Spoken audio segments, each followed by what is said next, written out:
지난 10월 한동안 일본을 떠들썩하게 했던 이슈가 있었습니다. 바로 일본의 수도인 도쿄와 그 인근에서 이유를 알 수 없는 엄청난 악취가 났던 것인데요. 10월 한 달 동안 이 악취로 인한 이 민원만 해도 500건이 넘고 10월 12일에는 그 인근에 있었던 요코하마의 그 지하철 운행을 중단할 정도로 악취가 굉장히 심했다라고 합니다. 신고된 민원을 보면 생선 썩는 냄새 혹은 고무 타는 냄새가 난다라고 이야기를 하는데요. 문제는 그 도쿄 인근 어디에도 이런 냄새를 유발시킬 만한 그런 시설이나 어떤 여지가 없다라는 것이지요. 또한 10년 전 그 동일본 대지진이 일어나기 전에도 이런 악취 소동이 있었다라는 것을 이야기하면서 사람들은 또 다른 대지진의 전조 현상이 아니겠느냐라며 불안해하곤 했었습니다. 자연 현상이든 사회 현상이든 큰 사건이 있기 전에는 반드시 전조 현상이라는 것이 있기 마련입니다. 전조 현상이 없는 사건은 존재하지 않습니다. 다만 우리가 알아차리지 못할 뿐이죠. 우리 인생도 마찬가지입니다. 우리 인생에서 어떠한 사건이 있을 때 아무런 전조 현상 없이 이루어지는 일은 없다라는 것입니다. 우리가 알지 못했거나 혹은 알았음에도 사소한 일로 무시했거나 둘 중에 하나라는 것이죠. 오늘 함께 살펴볼 그 유명한 밧세바 사건도 이러한 전조 현상이 수반된 사건이었습니다. 다만 다윗도 그것을 알지 못했을 뿐이지요. 급격한 성공 가도를 달리다 보니 이 전조 현상에 무관심했기에 오늘 마침내 이 큰 사건을 맡게 된 것입니다. 다윗 역사에서, 다윗의 인생에서 가장 치욕적인 사건이 될 이 밧세바 사건, 오늘 함께 말씀을 나눠보도록 하겠습니다.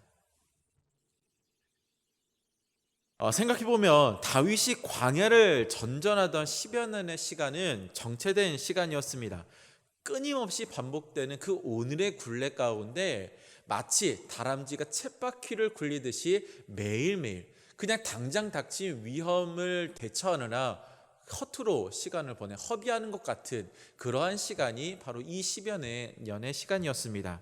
그러나 사울이 죽고 이 시글락에서 헤브론으로 올라가면서 정체되어 있는 것 같았던 그의 인생은 갑자기 급격한 달리기를 시작하게 됩니다. 마치 이 경주장의 자동차처럼 급격하게 출발하여서 쉼 없이 가속 페달을 밟아댔던 것이 그의 인생이었다라는 거죠. 그러다가 문득 돌아보니 어느 날 그는 예루살렘이라고 하는 풍족하고도 견고한 성 한가운데 있었고 또 여호와께서 허락하여 주신 평안 가운데 살고 있다라는 것을 깨닫게 됩니다.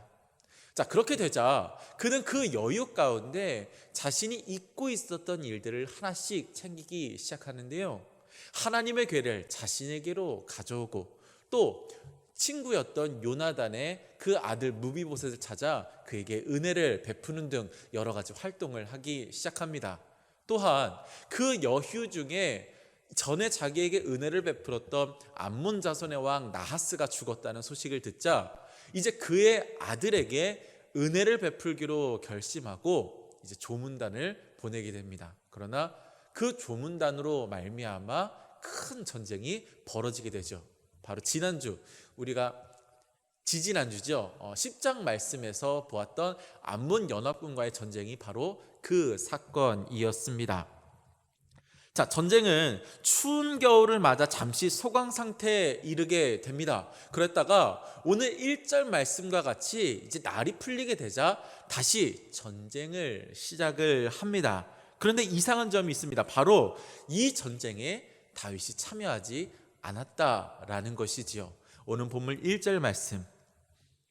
그 해가 돌아와 왕들이 출전할 때가 되매 다윗이 요압과 그에 있는 그의 부하들과 온 이스라엘 군대를 보내니 그들이 암몬 자손을 멸하고 랍바를 에워쌌고 다윗은 예루살렘에 그대로 있더라.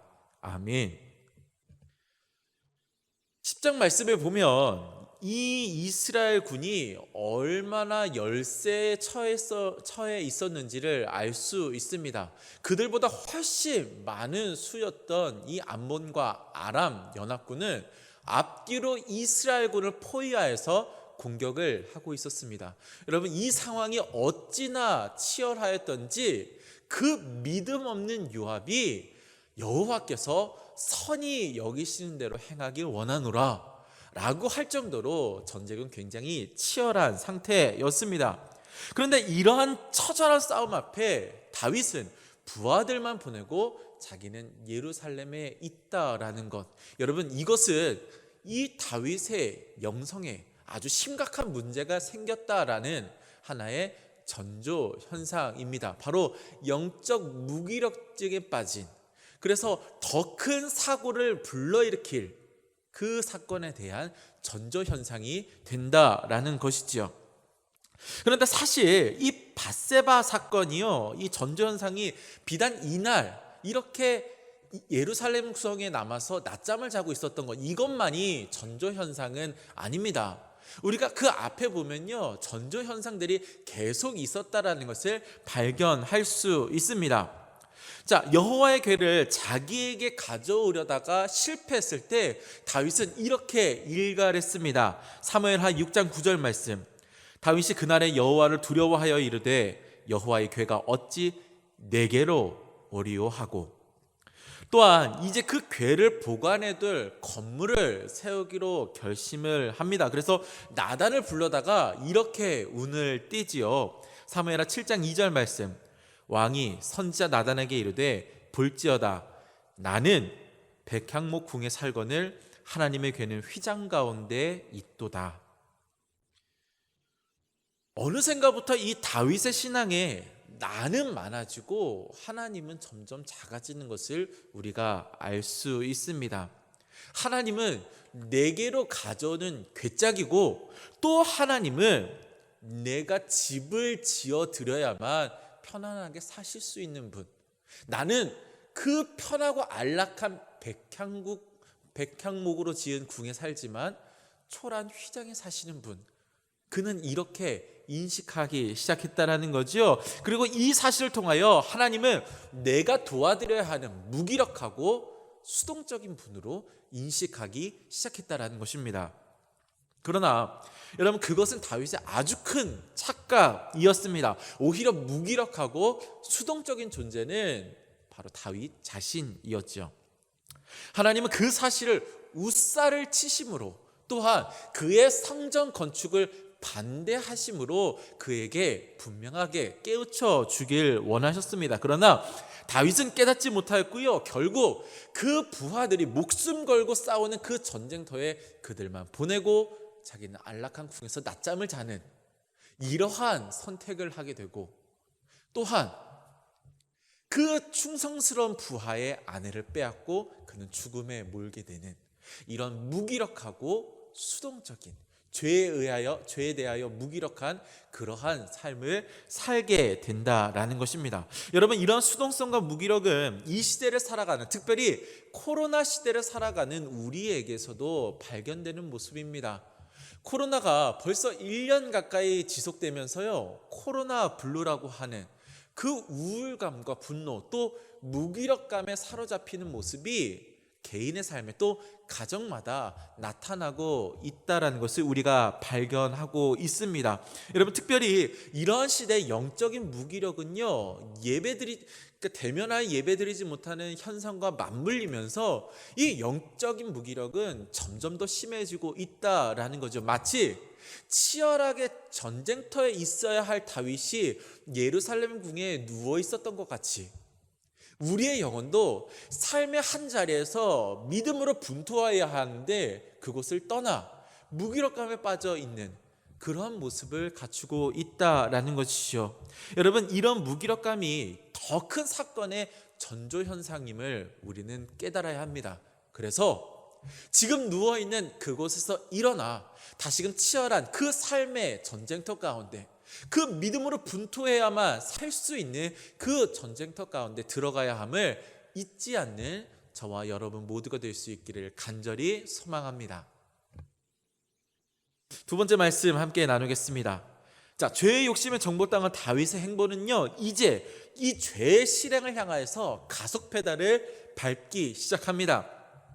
예전에 사람이 죄를 짓는 과정에 대해서 한번 설명한 적이 있었는데요. 여러분 기억하십니까? 보았고 좋아 보였고 취하였다. 영어로는 so good took 이라고 하는 그 패턴이 있는데, 다윗이 이제 이 패턴을 밟아서 죄를 향하여 달려나가게 된다라는 것이지요. 특별히 이 죄를 향해 달려나가는 이 다윗에게요, 계속해서 반복되는 단어가 있습니다. 바로 보내다 라고 하는 단어입니다. 오늘 본문에 1절에서 6절까지요, 보내다라고 하는 단어가 6번 등장하고, 그 뒤에 이제 우리아를 죽이는 그 과정에서 4번 더 반복되게 됩니다. 자, 한 절씩 보시죠. 1절에 보면 암몬과의 처절한 전쟁터에 다윗은 군대만 보내고 자기는 예루살렘에 남습니다. 3절에 낮잠을 자고 일어나 목욕을 하는 밧세바를 본 다윗은요, 사람을 보내어 그가 누구인지를 알아보게 됩니다. 4절 우리아의 아내인 것을 안 다윗은 전령을 다시 보내어 밧세바를 데려오고 그가 생리기간이 끝났음을 알자 곧 그와 동침을 합니다. 5절 밧세바는 사람을 보내 임신 사실을 알렸고요. 6절 다윗은 전쟁터에 사람을 보내 우리아를 부르고 요압은 명령대로 우리아를 예루살렘으로 보내게 됩니다. 다윗은 우리아가 밧세바와 동침함으로 자기의 부정이 감춰지기를 원했습니다. 왜냐하면 밧세바가 생리 기간을 마친 후에 그와 동침한 사람은 다윗 자신밖에 없었기 때문에, 우리아는 전쟁터에 있었기 때문에 누가 봐도 이것은 끔찍한 죄라는 것을 예상할 수 있기 때문이었다라는 거지요. 그래서 그는 그의 권력을 통하여서 우리아가 이제 밧세바와 동침하여서 자기의 그런 어두운 부분을 감출 수 있는 여지를 만들어 주길 바랬습니다. 그러나 하나님은 빛이시다 라는 뜻을 가진 그 우리아는 이름과 같이 의로운 사람이었습니다. 그는 전쟁터에서 피 흘리며 싸우고 있는 그 부하들을 생각할 때 도저히 편하게 쉴 수가 없었다라는 것이죠. 그리고 이런 우리아의 의로움은 다윗의 부정함을, 불의함을 더욱 부각시켰습니다. 그래서 12절 다윗은 우리아를 다시 전쟁터로 보내기로 약속을 합니다. 14절 그리고 그의 손에 요압에게 전할 편지도 같이 보내게 되는데, 그 편지에는 우리아를 전쟁터에서 죽게 하라고 하는 끔찍한 명령이 담겨 있습니다.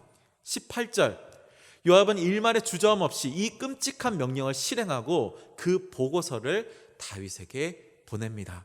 그리고 마침내 27절 다윗은 사람을 보내 이제 장례를 막 치른 밧세바를 왕궁으로 데려와 아내를 삼게 됩니다. 그리고 이 모든 과정은 하나님이 보시기에 심히 악한 것이었다라고 말씀하시죠. 총 10차례 이 보냄, 이 과정에서 나타나는 두 가지 특징이 있습니다. 한 가지는 보내면 보낼수록 이 죄의 깊이와 파괴력은 점점 더 강해졌다라는 것이고요. 두 번째는 무엇이냐?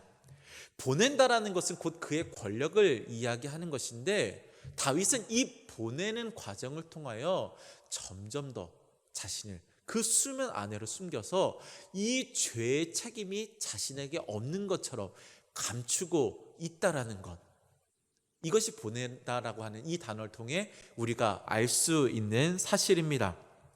여러분, 한 나라의 왕이 자신의 충직한 부하의 아내를 빼앗고 그를 죽음으로 내몰았다는 것은요, 굉장히 심각한 사건입니다. 특별히 우리아는 다윗의 30용사 중에 한 사람으로서요, 헷 족속으로 이루어진 그 이방인 군대의 장관을 맡고 있었던 굉장히 높은 위치에 있었던 사람이었습니다. 자, 그런데 그러한 그에 대해서 이렇게 행하였다, 이 충격적인 사건이요, 이 사건의 전말에 대해서 아는 사람은 딱 세 사람밖에 없었습니다. 다윗, 요압, 밧세바. 이 세 사람만 알고 있었기 때문에 다윗은 자기가 사람을 보내고 보내며 자신이 숨으면은 자신의 죄가 드러나지 않을 것이라고 생각했다라는 것입니다. 어쩌면 다윗은 이 세 사람만 조용히 하면 잘 넘어갈 거라고 생각했는지 모릅니다. 그러나 이건 역시 그의 착각이었습니다. 이 사건에 대해서 알고 있는 또 한 사람이 있었다라는 거죠. 그리고 그 한 사람은 지금 사람을 보내고 있는 다윗보다 더 강력하고 큰 권력을 가지신 분이었습니다. 바로 다윗을 왕으로 삼고 또는 온 세상의 왕이 되시는 하나님이 바로 그분이셨죠. 그래서 이 보내고 보냄을 통하여서 거대해지는 이 죄의 사건은 이제 다음 주 하나님께서 사람을 보내심으로 이제 이 문제는 온 천하에 드러나게 됩니다. 자, 결국 밧세바 사건에서 드러난 다윗의 문제는 무엇이냐? 영적 무기력의 전조 현상을 깨닫지 못했다라는 것이고요. 또 보내고 보내는 과정에서 이 죄를 감추려 했다라는 것. 이 두 가지 심각한 문제가 있다라는 것입니다. 그러므로 우리는 다윗의 이 엄청난 부정을 통해 우리 삶에 적용해야 할 두 가지를 알게 됩니다. 우리 스크린을 보고 함께 읽겠습니다. 첫 번째, 시작. 영적 무기력의 전조 현상을 발견하고 다시 신앙의 전쟁터로 돌아가라. 두 번째, 시작. 죄 앞에 숨지 말고 정직하게 대면할 수 있는 용기를 가지라. 아멘. 맛있는 음식의 진가는 식은 뒤에 알 수 있듯이 우리의 신앙도 마찬가지입니다. 치열하고 곤고할 때, 그래서 하나님밖에는 의지할 수 없을 그때에는 다 신앙이 좋아 보이고요, 다 뜨거워 보입니다. 그러나 그 치열한 상황이 다 끝나고 여호와께서 허락하신 그 평안함 가운데 거주할 때, 그래서 내가 이전처럼 간절하게 하나님을 찾지 않아도 현상 유지할 수 있다라고 생각하는 그때가 진짜 우리의 신앙의 모습을 발견할 수 있는 때이다라는 것이지요. 여러분, 평안한 그때 오히려 더 위험하다는 사실을 기억하고 늘 영적으로 깨어 있어서 우리 인생에 나타나는 그 영적인 전조 현상을 깨닫는 우리 모두가 될 수 있기를 간절히 소망합니다. 또한 그 죄 앞에 숨는 것이 아니라, 보내고 보내는 과정을 통하여 숨기는 것이 아니라 오히려 정직하게 그 죄를 대면하고 그 죄를 가지고 하나님 앞에 나와서 하나님 안에서 이 문제를 해결할 수 있는 저와 여러분 모두가 될 수 있기를, 특별히 2020년 마지막을 얼마 안 앞둔 이 시점에서 혹시 내가 덮어놓고 감추려 했던 죄악은 무엇이 있었는지 깨달으며 그 죄악 가지고 하나님 앞에 나와 시인하고 해결받는 저와 여러분 모두가 될 수 있기를 주님의 이름으로 간절히 축원합니다. 2020년 마지막 수요 성경 공부입니다. 이제 내일이 되면 우리는 진짜 2020년의 마지막 날을 맞게 될 것입니다. 여러분, 마지막을 앞두고 혹시 여러분들 가운데 해결해야 할 관계의 문제 혹은 죄의 문제가 있지 않습니까? 오늘 이 시간 함께 찬양하고 하나님 앞에 그 모든 죄악들을 내려놓으며, 하나님, 이 모든 문제 끊어지기 원합니다. 해결할 수 있길 원합니다. 이렇게 간절히 구하며 해결함 받는 저와 여러분 될 수 있기를 간절히 소망합니다. 우리 함께 찬양하고 우리 뜨겁게 기도하겠습니다. 우리 찬양합니다. 주님 다시 오실 때까지, 주님 다시 오실 때까지 나는 이 길을 가리라. 좁은 길, 나의 십자가 지고 나의 가는 이 길 끝에서, 나의 가는 이 길 끝에서 나는 주님을 보리라. 영광의 내 주님, 나를 맞아주시니 주님 다시 오실 때까지 나는 일어나 달려가리라. 주의 영광 온 땅 덮을 때 나는 일어나 노래하리. 내 사모는 주님 온 세상 구주시라.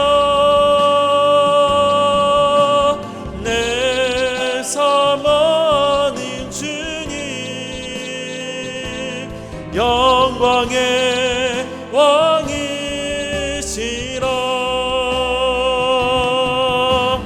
내 사모는 주님 온 세상 구주시라. 내 사모는 주님 영광의 왕이시라. 영광의 왕이시라.